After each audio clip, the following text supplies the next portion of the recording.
would like to welcome you on behalf of the House of World Cultures to this third Black Media Congress in Berlin.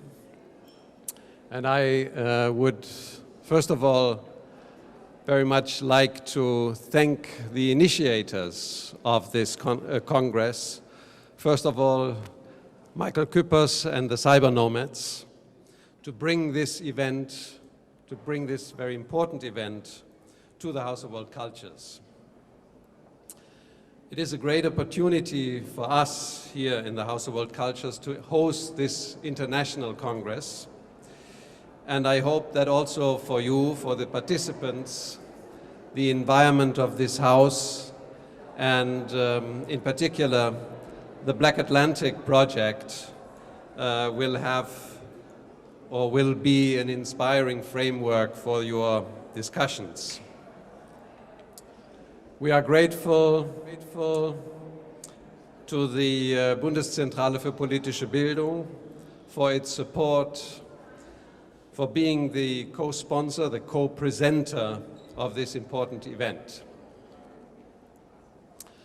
The Black Media Congress, as an annual meeting for media practitioners, students, initiatives from Germany and all over Europe, with its aim to support activists in the Black diaspora, create an extensive network of communication and all over Europe, with its aim to support activists in the Black diaspora, create an extensive network of communication, and to foster counter-narratives to Eurocentrism, to racism, and to still prevailing patterns of colonial mentality, will be held this year under the motto of Global Black Diasporas from the Berlin Africa Conference 1884 towards Afrofuturism 2004. I believe with these aims, the Black Media Congress is a perfect partner to our Black Atlantic project. Insofar, networks of communication, rewriting history, uncovering racism in society are major topics within our project. Let me therefore quote a little part from a conceptual note written by Paul Gilroy, the main advisor and curator for our Black Atlantic project. The Black Atlantic project is rooted in the half-remembered history of the modern African diaspora into the Western Hemisphere.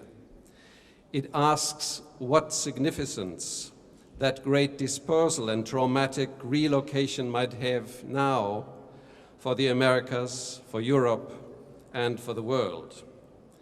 It explores how the continuing cultural impact of that great shift might be used to rethink the experience and predicament of Europe's racialized minorities, as well as to explore the changing character of a Western civilization which has not always been able to recognize them as human beings.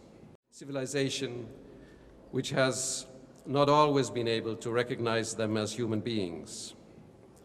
In particular, we want to show how the traumas and injustices of racial division have challenged art and culture to find forms that are capable of capturing the uncomfortable truths of this history of suffering, of healing its wounds, mourning its losses, protesting against the wrongs and affirming the dissident identities created by the historic obligation to remake a world that has been broken and compromised by the rational irrationality of white supremacy.